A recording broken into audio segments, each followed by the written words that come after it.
விடாமுயற்சி டீசர் வந்தப்போ நிறைய பேர் சொன்ன விஷயம் பார்க்க செம்மையாக இருக்குது, ஹாலிவுட் ஸ்டைலில் இருக்குது, கலர் கிரேடிங் செம்மையாக பண்ணியிருக்காங்க, மேக்கிங் சூப்பராக இருக்குது அண்ட் முக்கியமாக சினிமேட்டிக்காக இருக்குது.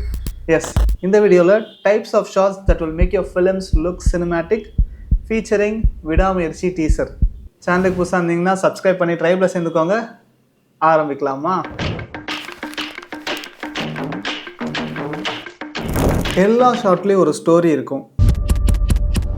சில ஷார்ட்ஸ் அந்த ஆம்பியன்ஸ் ஆர் அந்த ஜாகிரஃபியை நமக்கு கொண்டு வந்து காட்டும். சில ஷார்ட்ஸ் அந்த கேரக்டர் ஆர் சப்ஜெக்டை பற்றி நம்மக்கிட்ட சொல்லும். சில ஷார்ட்ஸ் அந்த கேரக்டரையும் ஆம்பியன்ஸையும் மிக்ஸ் பண்ணி ஒரு எமோஷனை நம்மக்கிட்ட கன்வே பண்ணும். ஸோ ஒரு நல்ல ஃபிலிம் மேக்கர் இந்த மாதிரி டிஃப்ரெண்ட் ஷார்ட்ஸை ஒன்றா சேர்த்து ஒரு சினிமேட்டிக் எக்ஸ்பீரியன்ஸை நம்மளுக்கு கொடுப்பாங்க.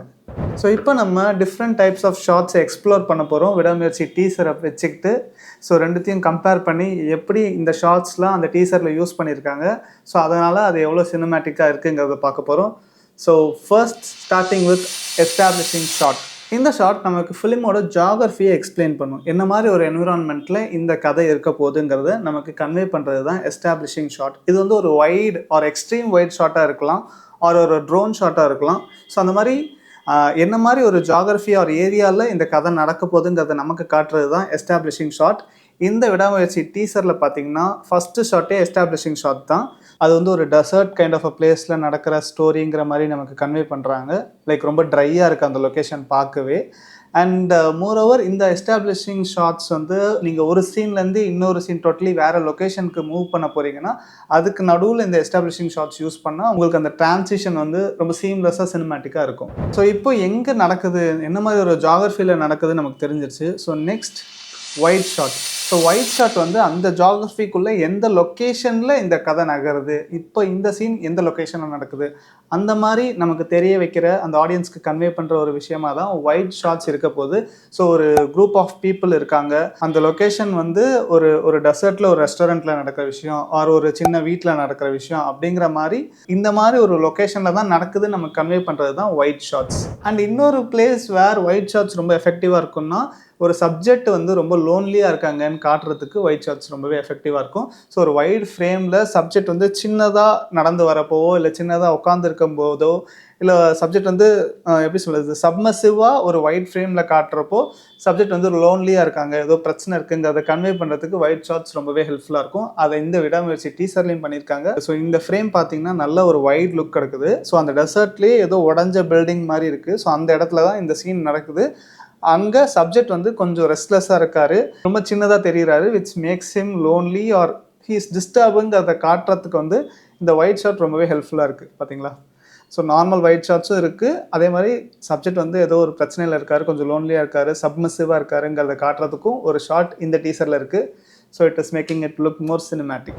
And next shot full shot. So வைடையே கொஞ்சம் க்ளோஸ் போயிட்டா ஃபுல் ஷாட். ஸோ ஃபுல் ஷாட்டில் சப்ஜெக்டோட ஃபுல் பாடியும் நமக்கு விசிபிளாக இருக்கும், ஆடியன்ஸ்க்கு விசிபிளாக இருக்கும். மேபி மேலே கீழே கொஞ்சம் கேப் இருக்கலாம். ஸோ இந்த ஷார்ட் சப்ஜெக்ட் எப்படி இருப்பார், எப்படி நடப்பார், ஹவுஸ் இஸ் பாடி லாங்குவேஜ், அவரோட ஆக்ஷன்ஸ் எப்படி இருக்குங்கிறத ஆடியன்ஸ் கூட கனெக்ட் பண்ணுறதுக்கு ரொம்பவே ஹெல்ப்ஃபுல்லாக இருக்கும். இந்த மாதிரி ஃபுல் ஷாட்ஸ் வைக்கிறப்போ கொஞ்சம் பேக்ரவுண்டும் இருக்கும் அண்ட் சப்ஜெக்டும் ஃபுல்லி விசிபிளாக இருப்பார். ஸோ சப்ஜெக்ட் அண்ட் பேக்ரவுண்ட் எப்படி மிங்கிள் ஆகுது, ஸோ ஒய் அந்த சப்ஜெக்ட் இந்த பேக்ரவுண்ட் ஆர் இந்த லொக்கேஷனில் இருக்காருங்கிறது நமக்கு ஆடியன்ஸ்க்கு தெரிய வைக்கிறதுக்காக இந்த ஃபுல் ஷாட்ஸ் யூஸ் பண்ணுவாங்க. அப்படியே இன்னும் கொஞ்சம் டைட் பண்ணால் cowboy shot. So cowboy shot சொன்னோடனே நமக்கு ஒரு கௌபாய் இமேஜ் முன்னாடி வந்துட்டு போகும். ஸோ கௌபாய்ஸ் இந்த கன் வச்சுருப்பாங்க இல்லையா. ஸோ பாப்புலர் அமெரிக்கன் கௌபாய் ஃபிலிம்ஸ்லாம் பார்த்தீங்கன்னா, ஈவன் நம்ம கௌபாய் இந்தியன் தமிழ் கௌபாய் ஃபிலிம்ஸ்லாம் பார்த்தீங்கன்னா இந்த ஷார்ட்ஸ் ரொம்பவே யூஸ் பண்ணியிருப்பாங்க. ஸோ அது எப்படின்னா வெயிஸ்ட்டுக்கு கொஞ்சம் கீழே வரைக்கும் விசிபிளாக இருக்கும். ஸோ தட் கௌபாய்ஸ் கன் வச்சுருப்பாங்க இல்லையா, அந்த கன்னோட எண்டு வரைக்கும் விசிபிளாக இருக்கும், மேலே ஹெட்டுக்கு டாப் வரைக்கும் விசிபிளாக இருக்கும். And next shot medium shot.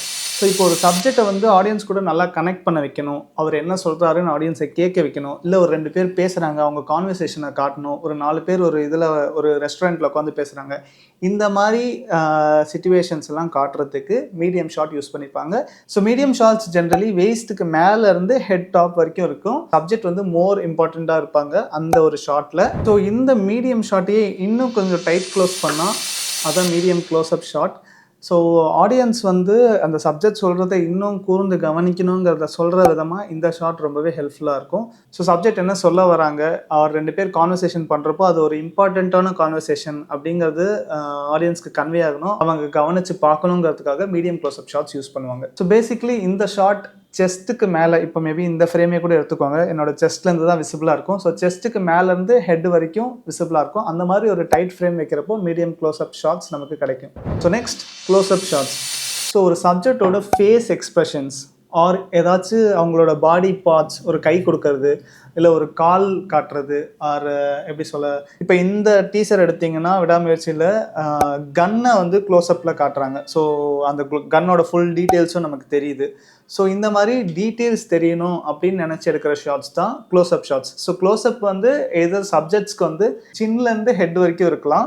So அது வந்து க்ளோஸ்அப்பாக இருக்கலாம். ஆர் ஜஸ்ட் ஐஸ் மட்டும் காட்டுறது ஆர் ஐஸ் அண்ட் நோஸ் மட்டும் காட்டுறது வந்து எக்ஸ்ட்ரீம் க்ளோஸ்அப்ஸ், வெறும் ஒரு ஐ காட்டுறது, அதெல்லாம் எக்ஸ்ட்ரீம் க்ளோஸ்அப்ஸாக கூட காட்டலாம். ஸோ இப்போ இந்த கன் ஷாட் வந்து ஒரு க்ளோஸ்அப் ஷாட், கன் வந்து அப்படியே பேன் பண்ணி கன்னோட எண்ட் வரைக்கும் கொண்டு வராங்க, சூப்பராக பண்ணியிருக்காங்க.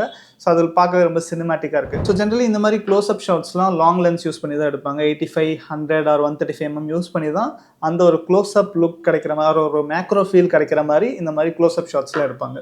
Next shot OTS, over the shoulder. So 2 பேர் பேசிகிட்டு இருக்கிறப்போ இந்த ஷாட் ரொம்பவே சூப்பராக இருக்கும், உங்களோட வீடியோஸை சினிமேட்டிக்காக காட்டும். ஸோ அதுக்கு நம்ம ஒரு சப்ஜெக்ட் வந்து ஃப்ரண்ட்டில் பிளர்டாக இருப்பார், இன்னொரு சப்ஜெக்ட் ஆப்போசிட்டில் அவரோட ஃபேஸ் வந்து விசிபிளாக இருக்கும். இந்த டீசர்லையும் ஓவர் த ஷோல்டர் ஷாட் நிறைய யூஸ் பண்ணியிருக்காங்க. ஸோ இந்த ஓவர் த ஷாட் யூஸ் பண்ணுறப்போ ஒரு ட்ராமேட்டிக் ஃபீல் நமக்கு கிடைக்கும். அந்த டெப்த் வந்து நல்லாவே கிளியராக இருக்கும்.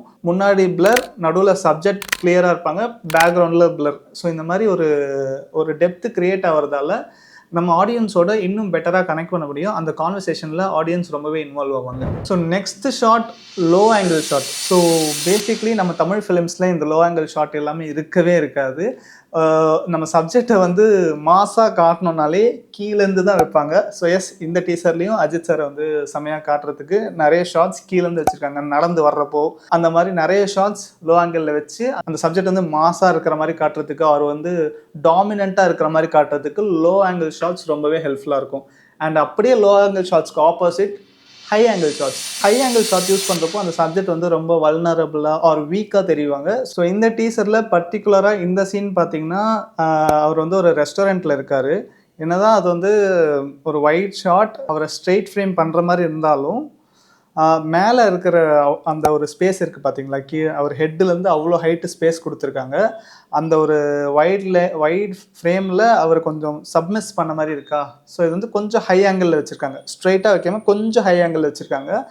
அண்ட் ஜஸ்ட் இது அப்படியே ப்ளே பண்ணுறப்போ அது வந்து அஜித் சாரோட ஹை ஆங்கிள் ஷாட்லேருந்து த்ரிஷாவோட ஒரு ஃபுல் ஷாட்டாக மாறுது. சூப்பராக இதை வந்து கம்போஸ் பண்ணி எடுத்திருக்காங்கன்னே சொல்லலாம். அவ்வளோ ஒரு சினிமேட்டிக் விஷயங்கள் இதில் இருக்குது. ஸோ அதில் வந்து 2 பேருமே ஃபோக்கஸில் இருக்காங்க. அதுவும் ஒரு சூப்பர் டெக்னிக். ஸோ அது தெரிஞ்சுக்கணுன்னா எக்ஸ்பர்ட் எஃபெக்ட்ஸ் வந்து இந்த வீடியோ வந்து பிரேக் டவுன் பண்ணியிருப்பாங்க. அதில் போய் பாருங்கள், எப்படி த்ரிஷாவும் ஃபோக்கஸில் இருக்காங்க, அஜித் சாரும் ஃபோக்கஸில் இருக்காங்கன்னு உங்களுக்கு தெரிஞ்சுக்கணும். லிங்க் ஒன்றா டிஸ்கிரிப்ஷனில் கொடுக்குறேன், கண்டிப்பாக செக் பண்ணி பாருங்கள். So low angle, high angle பார்த்துட்டோம். அடுத்தது டச் ஆங்கிள். ஸோ டச் ஆங்கிளுங்கிறது வந்து உங்கள் கேமரா ஃப்ரேமை வந்து ஹாரிசானோட ஸ்ட்ரைட்டாக வைக்காமல் கொஞ்சம் டில்ட் பண்ணி வைக்கிறோம். ஸோ இந்த டீசரில் பார்த்தீங்கன்னா ஒரு பர்டிகுலர் ஷாட் இருக்குது, இந்த இடத்த பாருங்கள். ஸோ இந்த ஸ்டார்டிங்கில் வந்து ஃப்ரேம் ஸ்ட்ரைட்டாக இருக்குது, இப்போது டச் ஆங்கிளுக்கு மாறிடுச்சு பார்த்தீங்களா. அந்த ஹாரிசானை நோட் பண்ணுங்கள், இப்படி இருக்குது. ஸோ ஏதோ ஒரு பயங்கரமான பிரச்சனை அப்படிங்கிறத கன்வே பண்ணுறதுக்கு இந்த மாதிரி டச் ஆங்கிள் யூஸ் பண்ணுவாங்க. ஸோ ஜென்ரலி டச் ஆங்கிள்ஸ் வந்து ஏதோ ஒரு பிரச்சனை நடக்குது ஆர் அந்த சப்ஜெக்ட் வந்து ரொம்ப ஒரு குழப்பத்தில் இருக்கார், ஏதோ ஒரு ப்ராப்ளம் இருக்குது, ஏதோ கெட்டது நடக்க போகுது, இந்த மாதிரி விஷயங்கள் எல்லாம் காட்டணும்னு நினச்சாங்கன்னா டச் ஆங்கிளை யூஸ் பண்ணுவாங்க. ஸோ டச் ஆங்கிளில் அவங்க ஷூட் பண்ணதை இந்த டீசரில் இன்க்ளூட் பண்ணதால் அது வந்து ஒரு சீம்லெஸ் ஃப்ளோ நமக்கு கொண்டு வருது. ஆடியன்ஸ் வந்து அந்த ஃபுல் 1 minute 30 seconds கனெக்டடாக வைக்கிறதுக்கு ரீசன் இந்த எல்லா ஷார்ட்ஸையும் இந்த டீசருக்குள்ளே கொண்டு வந்தது தான். அண்ட் இந்த டீசரில் யூஸ் பண்ணாத சில ஷார்ட்ஸ்னால் maybe point of view shots சொல்லலாம். ஸோ பாயிண்ட் ஆஃப் வியூனா நம்ம கண்ணில் எப்படி தெரியுதுங்கிறத காட்டுற மாதிரி ஒரு சீன் எடுத்தால் அது வந்து பிஓவி ஷார்ட். ஸோ ஒரு பாயிண்ட் ஆஃப் வியூவில் ஒரு விஷயத்தை காட்டினா அது பிஓவி ஷார்ட். அது வந்து இந்த டீசரில் யூஸ் பண்ணல. பட் மற்ற எல்லா ஷார்ட்ஸும் சூப்பராக யூஸ் பண்ணி டீசரை வந்து ரொம்பவே சினிமேட்டிக்காக காட்டியிருக்காங்க. அது எனக்கு ரொம்பவே பிடிச்ச டீசர். ஆனால் பொங்கலுக்கு ரிலீஸ் ஆகல ஏதோ பிரச்சனைனால. ஸோ சீக்கிரம் ரிலீஸ் ஆகும்னு நினைக்கிறேன். ஸோ டைம் வீடியோட எண்டுக்கு வந்தாச்சு. நீங்கள் ஒரு ஃபிலிம் ஒரு ஷார்ட் ஃபிலிம் எடுக்கிறீங்கன்னா இந்த ஷார்ட்ஸ்லாம் கண்டிப்பாக உங்களோட ஃபிலிமில் இன்க்ளூட் பண்ணிக்கோங்க. அப்போ தான் ஒரு சீம்லெஸ் ஃப்ளோ கிடைக்கும், ஒரு சினிமேட்டிக் ஃபீல் கிடைக்கும். ஸோ இந்த வீடியோ உங்களுக்கு பிடிச்சிருந்தா லைக் பட்டனை கிளிக் பண்ணிவிட்டு சேனலுக்கு புதுசாக இருந்தீங்கன்னா சப்ஸ்கிரைப் பண்ணி ட்ரைபில் சேர்ந்துக்கோங்க. அடுத்த வீடியோவில் பார்க்கலாம். until then, bye bye.